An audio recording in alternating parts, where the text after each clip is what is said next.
ভাষার সংগ্রামের কাহিনী ওঠে, আমরা এগিয়ে আছি। সুতরাং কম্পেয়ারের কোনো সুযোগ নেই। কিন্তু যখন আপনি বলছেন যে কম্পেয়ারের সুযোগ নেই, অথচ দ্য সিস্টেম আপনি যেটা নিতে চাচ্ছেন ডেমোক্রেসি, সেটা তো আমাদের নয়, সেটা বিদেশের একটা সিস্টেম। তারাই আমাদেরকে শিখিয়েছে যে গণতন্ত্র কাকে বলে। এই যে কয়দিন আগে আপনার কথার বেশি তো বেশি এগুতে হয় না, কথায় কথায় উনি রিজাইন করে চলে গেছেন ইংল্যান্ডের মতো দেশের প্রধানমন্ত্রী।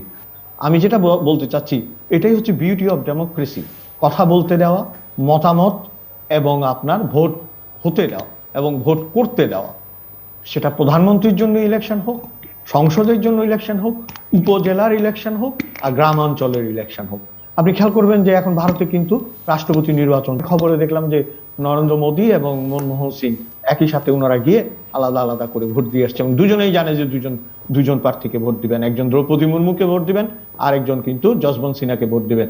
কিন্তু তারা একসাথে গিয়ে ভোট দিয়ে চলে আসতে পেরেছেন। এইটাই হচ্ছে দ্য বিউটি অফ ডেমোক্রেসি।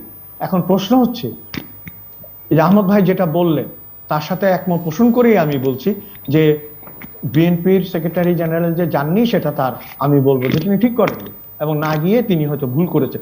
গেলে তিনি কি সুবিধা করতে পারতেন, গেলে তিনি কি করতে পারতেন বা কি বলতে পারতেন, এবং তার না যাওয়ার পেছনের কারণগুলো আপনারা শুনতে চেয়েছিলেন কিনা। আমি তাকে সমর্থন করছি না একবারও, হ্যাঁ।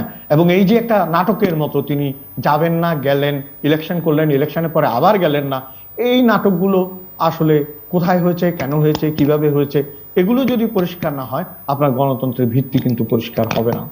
কারণ আমি আসলে দূর দেশে থাকি, আপনি দেশের সবচেয়ে বড় দলের সাংগঠনিক সম্পাদক, আমি এই ব্যাপারে বলাটাও ধৃষ্টতা। কিন্তু আমি যেটা বলতে চাই আপনার, যে ধরেন গণতন্ত্র কিন্তু নস্টালজিক কোনো ব্যাপার নয়, আমার এটা ব্যক্তিগত মত। এবং যাদের স্মৃতিভ্রষ্টতার রোগ হয় তাদের প্রতি আমার একটা বিশেষ সম্মান বোধ আছে, কারণ আমার মায়েরও আপনার অ্যালজাইমার হয়েছিল। কিন্তু তারা একটা কাজ করতে থাকেন, খালি শুধু অতীত বলতে থাকেন, তাদের বর্তমানটা ঝাপসা হয়ে যায়, ভবিষ্যৎ তারা আর বলতে পারে না, তারা শুধু অতীতের কথা বলতে পারে এবং অতীতের কথা অনবরত বলতে থাকে।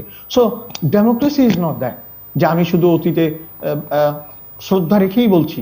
আমি ব্যক্তিগতভাবে বঙ্গবন্ধুর জন্য 1995 সালে আমি মূল প্রবন্ধ লিখেছি, যখন কেউ দায়িত্ব নিতে চায়নি চট্টগ্রামের জাতীয় শোক সভায়। মুস্তফা নুরুল ইসলাম সাহেব ছিলেন সেই অনুষ্ঠানের প্রধান অতিথি। কাজে আমি একথা বলছি যে যে আশা রাজপথের আওয়ামী লীগের উপর, দীর্ঘদিনের বঞ্চিত আওয়ামী লীগের উপর যে ভরসা, যখন আপনি সংখ্যালঘুর কথা বললেন আহমদ ভাই, ঠিক আছে প্রতিশ্রুতি তো অন্য জিনিস, কিন্তু আমরা কি এই প্রশ্ন আজকে তুলবো না? কোনো আপনার বিবেক কি বলে? আমার বিবেক তো বলছে একজন উপজেলা কর্মকর্তা, একজন পুলিশের কর্মকর্তা, ডাক সাইডে সমস্ত মানুষ দাঁড়িয়ে আছে, একজন প্রিন্সিপালকে তার গলায় জুতোর মালা পরিয়ে ঘোরানো হয়েছে একটা জান্তব উল্লাসে। কে বলছে এটা সংখ্যালঘু নির্যাতন? আমি বলছি এটা শিক্ষার নির্যাতন, শিক্ষকের নির্যাতন, এবং আমাদের দেশে অধপতিত মানসিক চরিত্রের নির্যাতন।